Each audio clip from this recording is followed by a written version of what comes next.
Salut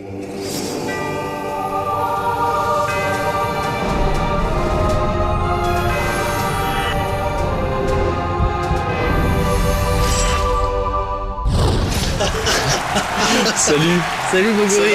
Ouais, très bien, merci. Bonsoir et bienvenue dans cette cérémonie des RPG Awards intemporels. Une cérémonie, Moguri, qui récompense les acteurs de l'industrie du RPG dans le monde. Et avant de lancer les hostilités, je tiens tout de même à dire que je suis très honoré de présenter en ta compagnie cette formidable cérémonie. C'est vrai qu'il faut dire que à la base, quand j'avais eu l'idée de lancer les RPG Awards, à aucun moment je m'étais imaginé que je ferais appel à moi-même pour présenter cette soirée. Non, sans doute pas, c'est vrai. Donc du coup, je suis un petit peu ému, mais certainement pas autant que les nominés qui vont suivre, Moguri, n'est-ce pas? Effectivement, Médoc. D'ailleurs, on enchaîne tout de suite avec la nomination du meilleur PNJ dans un RPG. Et pour remettre ce prix du meilleur PNJ dans un RPG, je vais faire appel à quelqu'un que vous connaissez et que vous appréciez tous. Mickey, mesdames et messieurs, Mickey.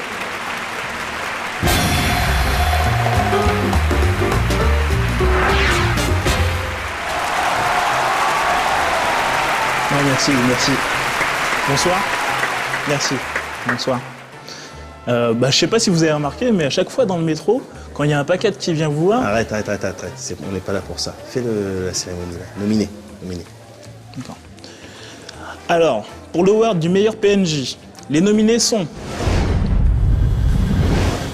Biggs de la série Final Fantasy.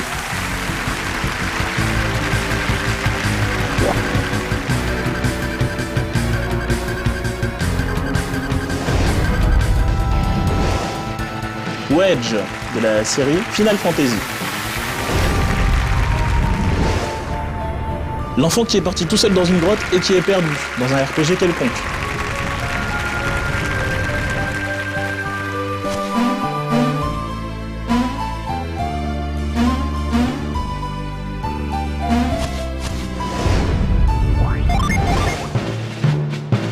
Et l'enfant qui est parti tout seul dans une grotte et qui est blessé dans un autre RPG quelconque.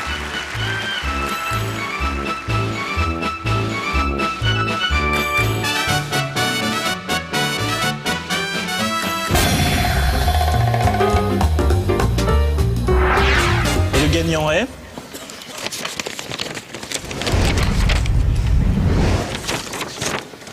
c'est Biggs de la série Final Fantasy.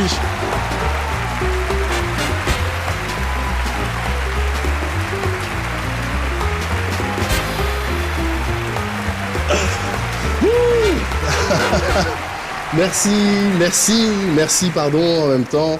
Pardon pour les... Attendez, pardon. Non, je suis content pour toi et je vais te laisser finir. Mais Wedge était un des meilleurs PNJ de tous les temps. Un des meilleurs PNJ de tous les temps. Merci, donc je m'attendais pas du tout à cette récompense. D'ailleurs, j'ai rien préparé. Donc tout d'abord, je tenais à remercier avant toute chose, au nom de Square Enix et de tous ses partenaires, je tenais à remercier toutes les personnes qui nous ont suivis jusqu'à maintenant, notamment les abonnés à FF14, les possesseurs de Mindjack et de Front Mission Evolved. Merci, pardon. Grâce à vous, on peut continuer de faire ce qu'on sait faire de mieux. Merci. Et encore bravo. Peut-être... je ne sais pas, on verra. Voilà, merci. Cecil, Rosa, and Kane. Salut, ça va? On commence ces news avec l'annonce de Final Fantasy IV Complete Collection qui devrait débarquer aux States le 19 avril prochain. Ce package, comprenant la version remaniée façon PSP de FF4, devrait permettre à la jeunesse de redécouvrir les aventures de Cecil et de son crew. Compris également dans cette collection, l'épilogue baptisé The After Years, également disponible sur Wii, qui pour le coup met en scène la descendance de Cecil et Rosa. Si pour l'instant aucune date française n'a été annoncée, on imagine difficilement Square Enix passer à côté de l'Europe, qui représente une partie non négligeable de sa fanbase.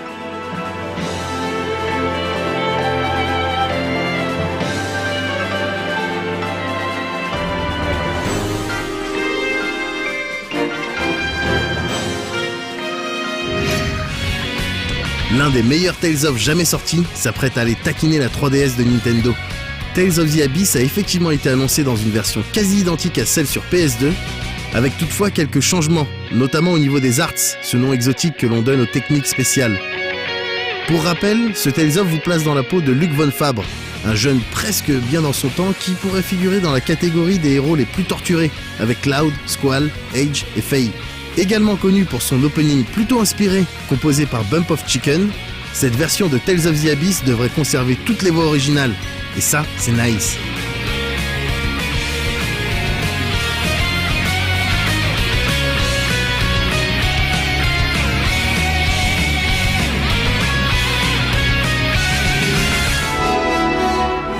Alors ouais, je sais, on vous en a déjà parlé dans 5%, mais je ne pouvais pas m'empêcher de vous remettre ce trailer de lancement de Tactics Ogre, Let Us Cling Together. En plus, ça fait maintenant quelques semaines que je perds mon temps dessus, et je dois dire que je ne suis pas déçu, bien au contraire.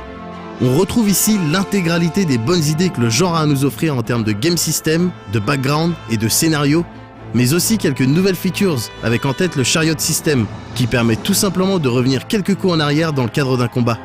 Bref, on ne va pas s'étaler plus sur ce magnifique titre, puisque vous aurez le droit à une critique en bonne et due forme, dans les normes en vigueur européennes, certifiée conforme à la législation, approuvée par un comité d'experts, nanani nanana, dans le prochain EXP.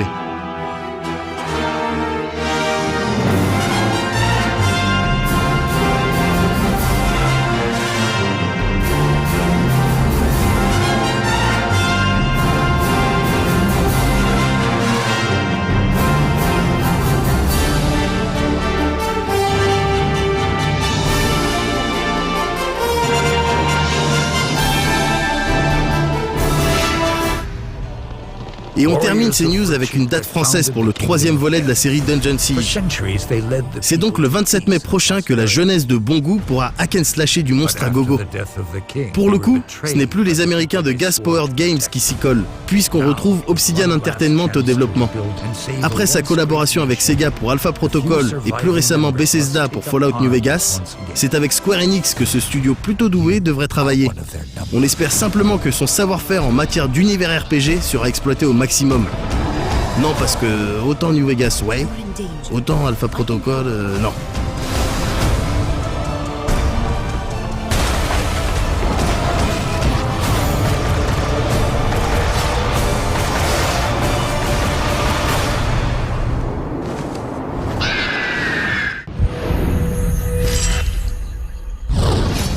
Le RPG, Moguri, c'est notre passion, mais c'est aussi un métier. Oui, c'est vrai. Un métier pas facile tous les jours, dans lequel il faut parfois faire des sacrifices. Heureusement, dans quelques cas, après des années d'efforts et de travail acharné, quelques productions sortent du lot. Et il me semble que c'est ce dont il est question dans la prochaine catégorie, n'est-ce pas? Alors tout à fait, Médoc, puisqu'on passe maintenant à l'award du personnage jouable qui sert le plus à rien dans un RPG. Capel pour Infinite Undiscovery. 月の解放みんな旅を続けよう鎖はまだ残ってるハイネイルになれる Kimari pour FF10.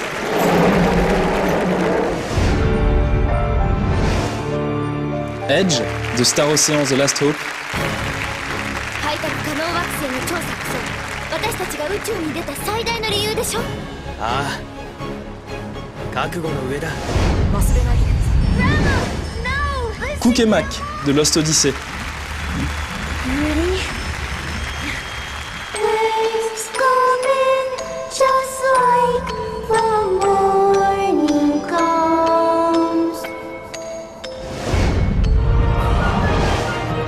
Et enfin, Capel pour Infinite Undiscovery.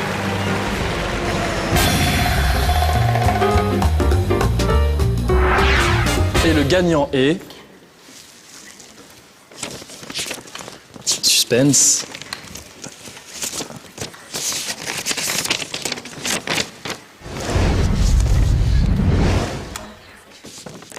Capel dans Infinite Undiscovery.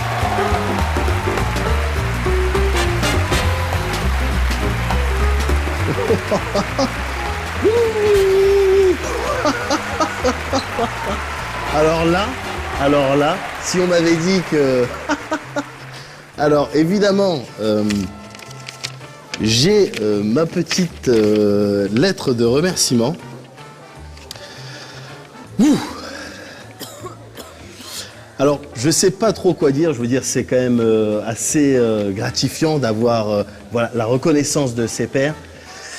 Donc, du coup, je suis un petit peu ému. Je sais pas trop quoi dire, si ce n'est qu'effectivement, avec l'équipe, on s'était fixé des objectifs concernant le personnage principal d'Infinite Discovery, Capel, n'est-ce pas? Et c'est vrai qu'avec Capel, on a essayé de créer quelqu'un d'assez creux, sans aspérité. En fait, c'était ça un petit peu le but qu'on s'était fixé au début du développement. Alors le choix de la flutine, de Capel, c'est pas moi, c'est Sasuke là, il se reconnaît, hein? Ouais. On applaudit Sasuke, hein, c'est lui la flûte. C'est lui, il s'est dit on va mettre une flûte. Donc ça c'est bien ça. Et du coup on s'est dit que ça le rendrait un petit peu moins intéressant. Et on a mis effectivement un point d'honneur à ce que ça soit pas le personnage le plus fort de ton équipe. Ça, c'était très très important pour nous, parce que dans l'équipe de Capel, il y a des personnages qui sont avec lui, qui sont plus forts que lui. Évidemment, ils ne sont pas jouables, on n'allait pas les rendre jouables, mais voilà, c'était important pour nous que ça ne soit pas le plus fort, qu'il soit un petit peu moyen. Et enfin, le chara-design assez quelconque, ça c'était important, de manière à ce qu'on puisse assez difficilement s'identifier au personnage. Donc cette récompense ce soir nous prouve qu'on était dans la bonne direction. Donc merci à tous et à tout à l'heure peut-être. Merci. On l'applaudit.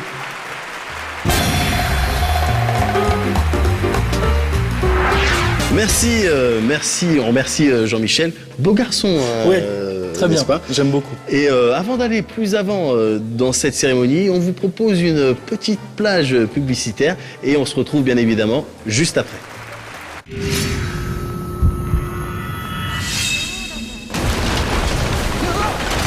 Eh, salut, vous tombez bien, je voulais vous parler de The Last Story.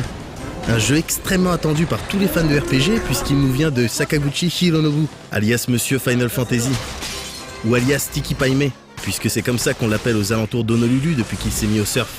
Paraît que ça veut dire celui qui attend la vague millénaire dans un dialecte hawaïen ancestral.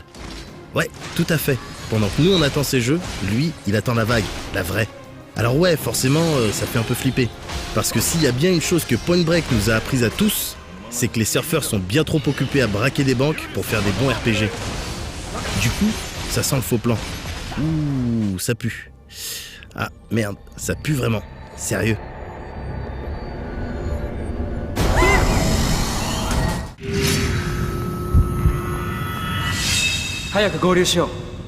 Comme son prénom semble vouloir le cacher à tout prix, Elsa est un mec. Un mec plutôt sympa mais un peu tourmenté, qui avec quelques potes forment un groupe de mercenaires respectés sur l'île de Roulis. Basés dans une auberge de la capitale, ils vivent leur vie d'aventurier pépère, jusqu'au jour où Elsa va se choper un tatouage mystique sur la main lors d'une petite virée de routine. Comme tous les tatouages mystiques confiés par des espèces de déesses invisibles, celui-ci va lui apporter de nouveaux pouvoirs super puissants. Et ça tombe bien, parce que Roulis était plus ou moins en guerre contre les Gurgs, un peuple voisin au nom et à l'aspect bien trop louche pour être sympa. Du coup, Elsa va se faire une place de choix auprès du comte de la ville et tenter de mettre un peu d'ordre dans tout ça. Et ça aussi, ça tombe bien, parce que la fille du comte est carrément mignonne et que notre héros en tombe amoureux au premier regard, comme dans les mauvais films. Un moment, il va même falloir aller la sauver et Ah, attendez, pardon. Non mais sérieusement, c'est moi ou il y a un truc qui pue là? Non, je déconne pas. C'est Ah bah ouais. Ah mais ouais, mais voilà. À consommer de préférence avant 1995. Mais il est complètement périmé ce pitch. Alors forcément après c'est dégueulasse et Ah, et puis à tous les coups vous allez voir que... Ah ouais d'accord, forcément, tout le reste de l'histoire a pourri aussi. Ah c'est malin, c'est tout gâché maintenant. On reconnaît vaguement des personnages qui étaient censés être les héros attachants ou leurs ennemis charismatiques, mais il n'en reste quasiment rien. 3 lignes d'histoire et un trait de personnalité super cliché chacun, c'est tout. Même leurs prénoms sont foutus. Elsa, Quark, Yuris, Jackal, Siren, Manamiya, Kanan, Tasha, ça n'a plus aucun sens bordel. Et puis même topo pour la mise en scène, hein. À la base, ça devait être génial et tout. Mais là, on va devoir faire avec des portraits en 3D tout sales pour la plupart des dialogues. Et du texte blanc sur fond noir pour raconter ce qui se passe entre les chapitres. C'est toujours mieux que noir sur fond blanc, hein, mais quand même. Et alors attention, parce que techniquement c'est clairement pas la joie non plus. Mais là, c'est pas une question de date. C'était juste de la sale sous-marque à la base. Texture baveuse, couleur terne, scintillement dans tous les sens, framerate en état d'ébriété, ça ressemble vraiment à un scandale. On a beau être sur Wii, il y a quand même des limites à la mocheté. Et il suffit de voir tourner Xenoblade 2 minutes pour réaliser qu'on peut beaucoup mieux s'en sortir sur le support.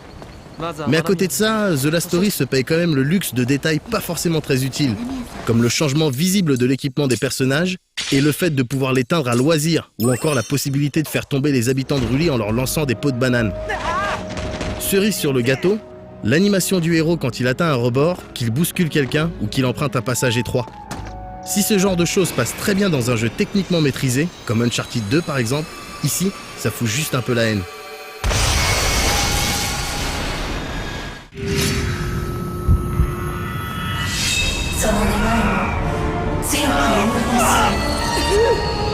Comme pour mettre en valeur son histoire inutile, The Last Story a pris la voie du dirigisme à outrance.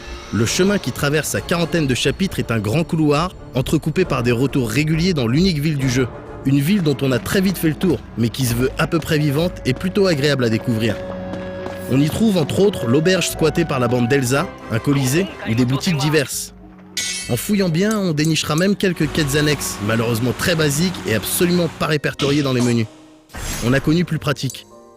Rien de bien grave de toute façon, puisque la plupart d'entre elles ne servent qu'à débloquer de nouvelles couleurs pour customiser les tenues des membres de l'équipe. Marrant, mais pas indispensable. Alors tant pis, on se contente de suivre l'histoire principale en enchaînant les donjons et les combats. Ceux-ci se jouent en temps réel et essayent de faire cohabiter action et stratégie. On ne contrôle qu'un seul personnage, Elsa dans la majeure partie du temps, et par défaut, il suffit de l'approcher d'un ennemi pour qu'il se mette à l'attaquer automatiquement. Mais comme ce n'est ni très pratique, ni très palpitant, on préférera vite activer le mode manuel, même si ça ne change finalement pas grand-chose. La panoplie d'actions à notre disposition est assez rudimentaire, mais on note quand même la présence de quelques features originales. On peut par exemple se planquer comme dans un Gears of War, utiliser une arbalète en vue subjective, ou encore détruire certains éléments du décor pour blesser des ennemis. Amusant, même si tout ça fait un peu office de gadget et ne sert que très rarement. Ce n'est pas le cas du Gathering, le fameux pouvoir gagné par Elsa au début du jeu, qu'on utilisera à peu près en permanence. Et pourtant c'est pas vraiment sexy comme pouvoir, puisque ça sert juste à attirer l'attention de tous les ennemis du coin. En gros, on passe tout le jeu à contrôler un tank qui se mange les coups pendant que ses alliés contrôlés par l'IA chargent leur magie. Une fois lancé, ces magies créent des cercles élémentaires sur le terrain qui octroient des effets variés à ceux qui passent dessus. Elsa peut ensuite créer d'autres effets en utilisant son sort de vent sur ces cercles qui disparaissent juste après. Un cercle de feu va par exemple casser la garde des ennemis se trouvant à l'intérieur, alors qu'une zone de glace va les faire tomber. Un principe plutôt original et plaisant, qui s'avère malheureusement assez laborieux dans la pratique. La faute à une prise en main pas vraiment optimale et à une caméra indomptable, mais aussi à quelques choix bizarres. On se demande notamment pourquoi Elsa est le seul à posséder une barre de skill au lieu de devoir charger ses magies comme les autres personnages. On se demande aussi pourquoi on ne peut donner un ordre unique à chaque allié qu'une fois que celle-ci est pleine. Ou pourquoi le Gathering d'Elsa sert aussi à ranimer les coéquipiers KO. Pourquoi encore ils peuvent tomber 5 fois KO avant d'être considérés comme totalement hors service jusqu'à la fin du combat. Ce ne sont pas forcément de mauvaises idées, individuellement parlant, mais mises ensemble, elles sonnent faux. On n'a pas vraiment l'impression d'avoir affaire à un système cohérent et complètement logique, et c'est assez désagréable. Et le phénomène s'étend au système d'évolution, puisqu'en plus de gagner des niveaux normalement, on peut gagner des augmentations permanentes de statistiques en les trouvant littéralement par terre, dans des coffres ou comme du loot. Non mais sérieusement, d'où ça sort ça? Quitte à faire du zèle, pourquoi ne pas le consacrer à des quêtes annexes, un arsenal ou des techniques de combat plus variées, ou une durée de vie un peu moins rachitique? Parce qu'une vingtaine d'heures, ça fait quand même pas énorme.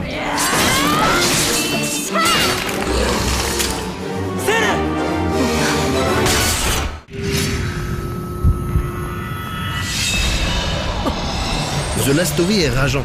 Rageant parce qu'on a beau avoir envie de l'aimer, il est très dur d'y voir autre chose qu'un RPG tout à fait moyen, si ce n'est pire. Il est en tout cas très loin du RPG ambitieux que l'on était en droit d'attendre de Sakaguchi après ces quelques années. Il est même proprement étonnant de voir le père des Final Fantasy nous livrer un jeu si bâclé techniquement et si naïf dans certaines de ses maladresses. Et c'est d'autant plus rageant qu'il n'est pas dénué de bonnes idées ni de bonnes intentions, qui auraient dû donner naissance à quelque chose de beaucoup plus plaisant et maîtrisé. On y trouvera éventuellement son compte durant les quelques heures qu'il a à proposer, grâce au combat surtout, mais en gardant un goût amer dans la bouche, le goût du gâchis.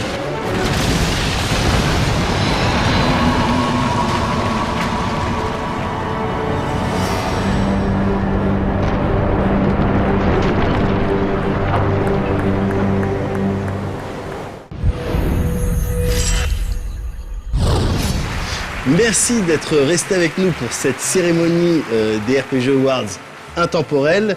Et j'aimerais, Moguri, prendre un petit peu de temps pour qu'on s'étale sur la catégorie à venir. Et qu'est-ce que tu peux nous dire? Alors en fait, Médoc, la prochaine catégorie concerne le meilleur titre de RPG. Et j'ai bien dit titre de RPG, c'est-à-dire le meilleur nom de RPG.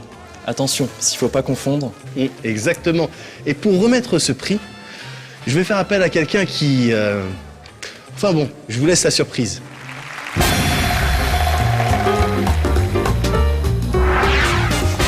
Ah, merci. Pardon, non, merci. Merci. Alors, dans la catégorie meilleur titre de RPG, les nominés sont Fighting Fantasy, The Warlock of Firetop Mountain.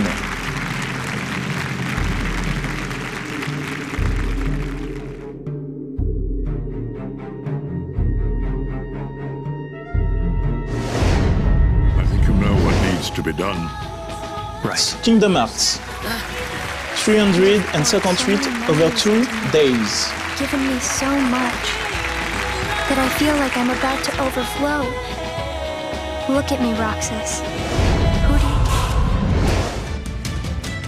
you... Dod Hack / pour l'ensemble de sa carrière.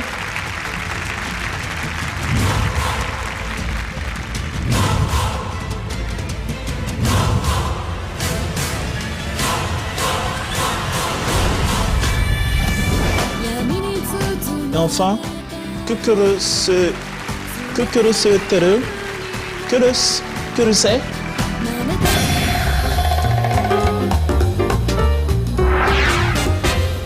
Et le gagnant est...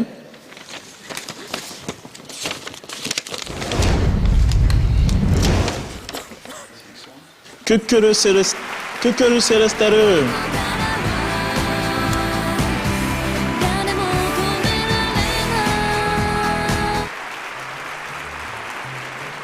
Attendez.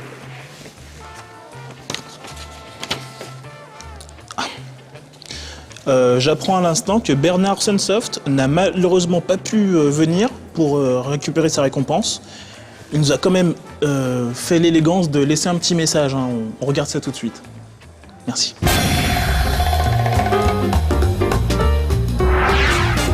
Takai wa kinyobi wa dou desu ka? Aishite imasu. Arigatou gozaimashita.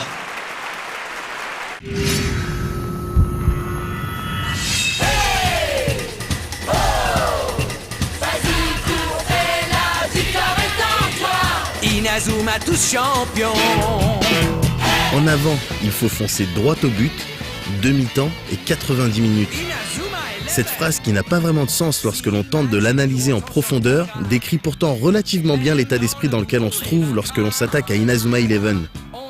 Un enthousiasme certain qui est au final moyennement justifié dans la mesure où le genre a déjà été visité, à l'image de la série Captain Tsubasa qui a été maintes et maintes fois adaptée en jeu vidéo, mais certainement pas par des équipes aussi douées que celle de Level 5.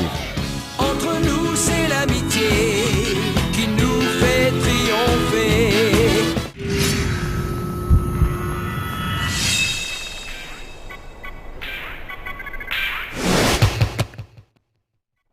Si l'histoire d'Inazuma Eleven n'a pas grand-chose à voir avec celle de Captain Tsubasa, force est de constater qu'elle puise la majorité de sa force dans les shonen sportifs avec lesquels nous avons grandi. Vous incarnez ici le jeune Mark Evans, élève du collège de Raimon et membre d'un club de foot laissé à l'abandon. Malgré le désintérêt des autres membres pour le sport du ballon rond, Mark continue d'y croire, motivé par un carnet regroupant tout un tas de techniques de foot laissées par son grand-père. Et l'arrivée d'un tout nouvel élève, le mystérieux Axel Blaze, possédant lui aussi quelques skills footballistiques intéressantes, va changer la donne. Renforcé par Axel et d'autres joueurs tout aussi stylés, L'équipe de Raimon sera amenée à affronter une multitude d'autres collèges afin de se qualifier dans un premier temps et de tenter de remporter par la suite ce grand événement qu'est le football frontier. On est ici évidemment en terrain connu. Les rencontres mystères et les phases de Nekketsu, un terme japonais qu'on peut essayer de traduire par sang bouillonnant de la passion qui brûle dans le cœur de la jeunesse, sont légion et bien souvent prévisibles, mais font clairement partie de ces clichés que l'on aime voir.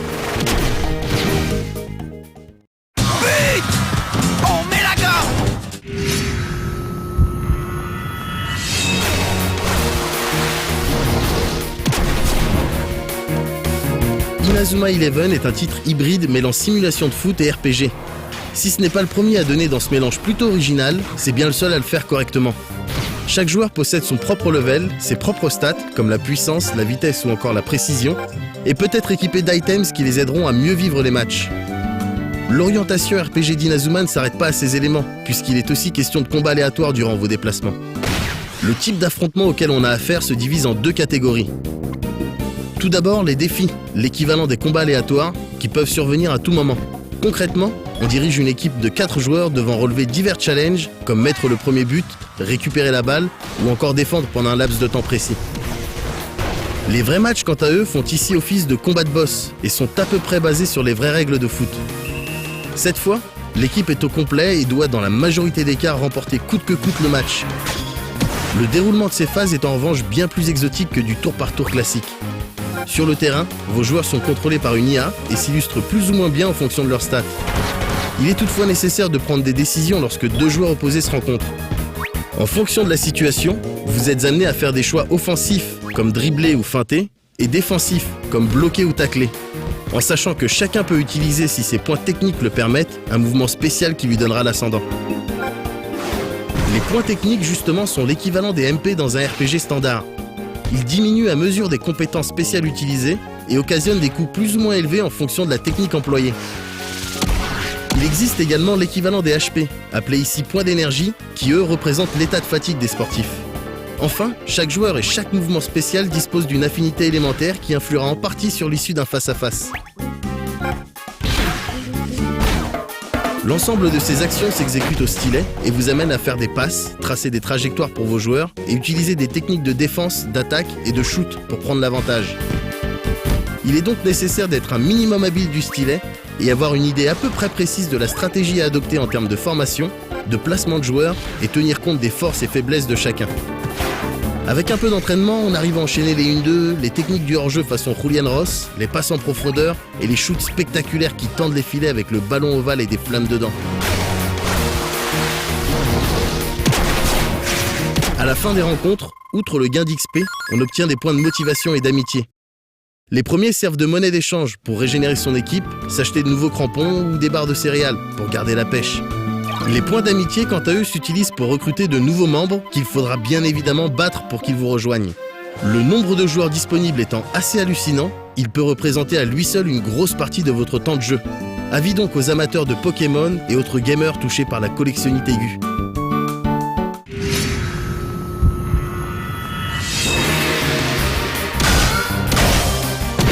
Les centaines de joueurs à recruter et la possibilité par la suite de leur faire apprendre des techniques est une bonne initiative qui va complètement dans le sens de la personnalisation de son équipe. Malheureusement, malgré toutes ces options de customisation, rien n'a été pensé pour le multijoueur online. À la place, du local qui permet de s'échanger des joueurs et de taper du ballon en coop ou en versus.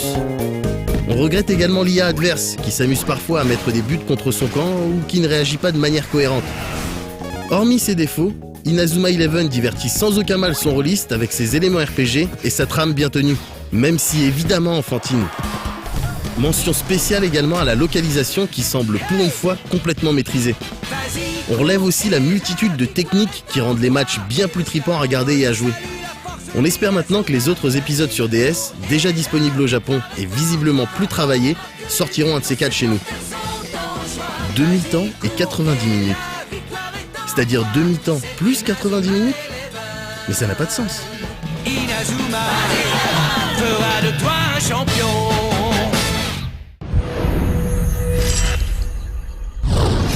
Ah, le RPG, ce genre qui nous passionne, mais qui nous divise aussi quelquefois, Moguri. Ouais. Et c'est marrant d'ailleurs, ça me rappelle la dernière fois qu'on a fait du cosplay. Médoc, penses-tu qu'on a vraiment le temps pour ça maintenant? Tu as Sacré très Médoc. certainement raison. Et je vais donc enchaîner avec le Award du personnage le plus fort dans un RPG. Award important s'il en est. Et dans la catégorie du personnage le plus fort, les nominés sont l'Arle de Disgaea,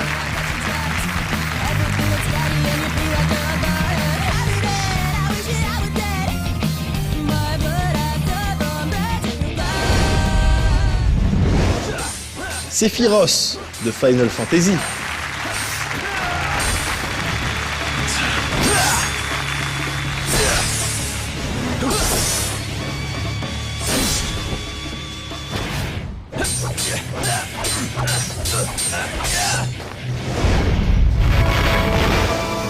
Chrono de Chrono Trigger,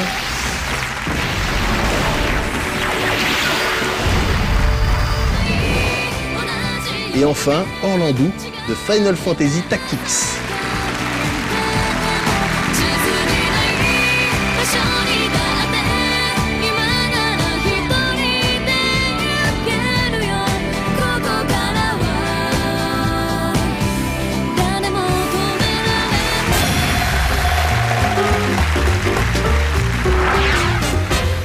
Et le gagnant est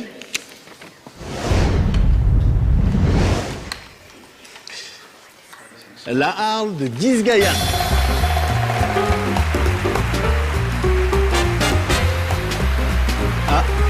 Apparemment, le représentant de Disgaea, Ludovic Nipponichi, souhaiterait plutôt récupérer sa récompense en coulisses. Un peu timide, le monsieur, peut-être? Attendez, Médoc, non, on me dit qu'il est dans les coulisses et qu'il arrive finalement. Il arrive, ça va aller. Il arrive, Voilà. très bien, on l'attend, il vient récupérer sa récompense.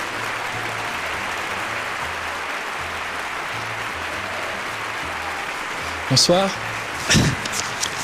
Bonsoir. Alors, ça fait plaisir, merci beaucoup.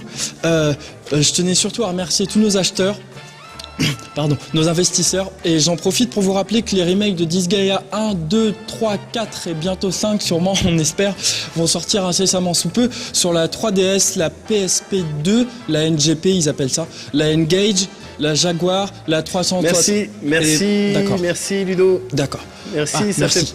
Ah, si, aussi, je voulais vous dire, on a des figurines merci, ça là, fait plaisir. en On bas, se retrouve à 5 va au euros, bar. c'est pas cher. Il y a à manger. Des figurines Ah, c'est gratuit, c'est gratuit. Et aussi, gratuit. bon, il faut lui dire que c'est Disgaea. gratuit. Il aime bien. Ouh, que d'émotions. Eh bien, après tant d'émotions, justement, Page de publicité. une petite page de publicité Voilà. s'impose. Et on se retrouve juste après.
それ以上知る必要はない。カオスの戦士ってことね。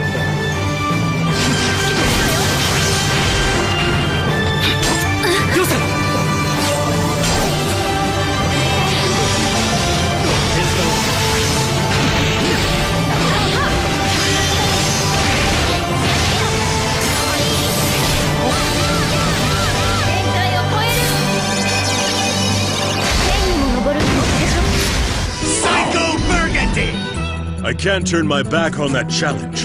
Raphael the Invincible never backs down. I can feel him.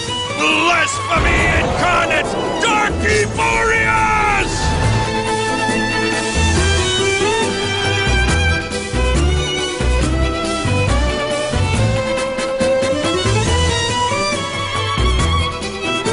You better get serious or you might die, you know.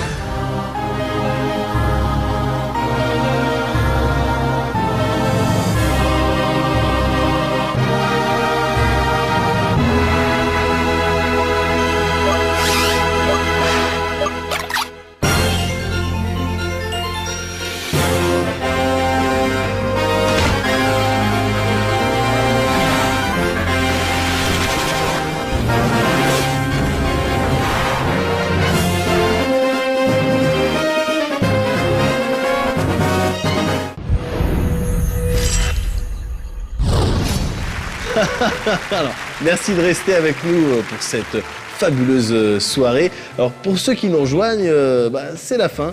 Enfin, la fin. Il nous manque tout de même une catégorie et pas des moindres, Moguri.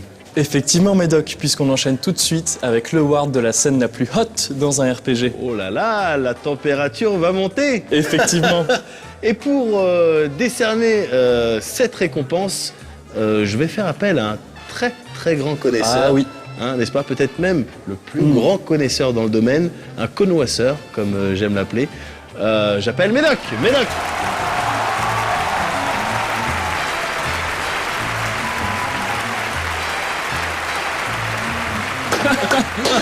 Merci, salut, ça va? Vas-y.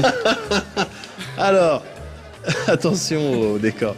Alors, dans la catégorie de la scène la plus haute dans un RPG, les nominés sont Liara Tzioni pour Mass Effect,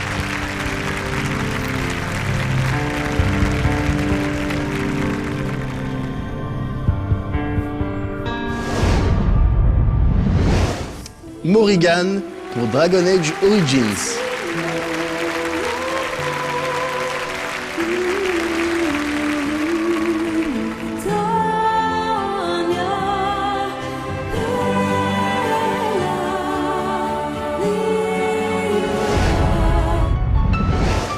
Aya Brea pour sa scène de douche dans Parasite Eve,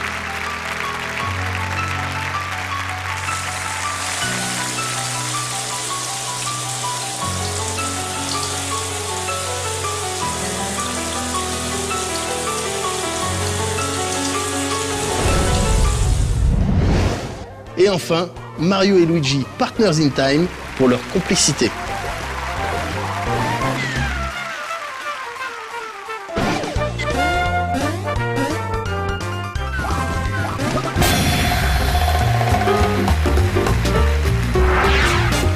Et le gagnant de la scène la plus haute dans un RPG, ou la gagnante peut-être, est Liara Tzioni pour Mass Effect.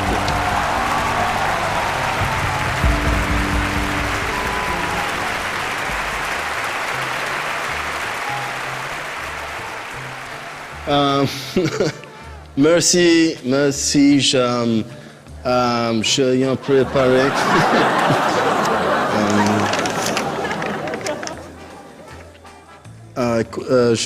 Alors, je crois que ce soir, c'est une victoire pour l'interracial.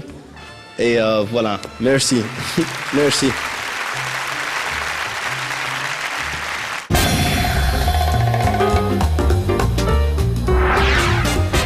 Eh bien, c'est sur ces très belles paroles plutôt inspirées que la cérémonie des RPG Awards intemporels s'achève, mon cher Moguri. Et oui, malheureusement, toutes les bonnes choses ont une fin, Médoc.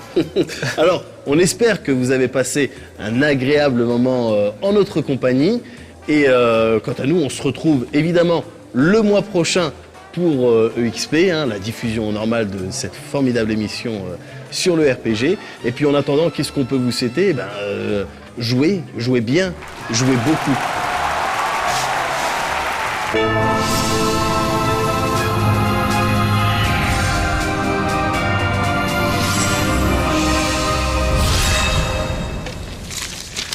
Putain, tu penses qu'ils vont cramer quelque chose? Non, non, non, t'étais très bien. Ouais. Ouais.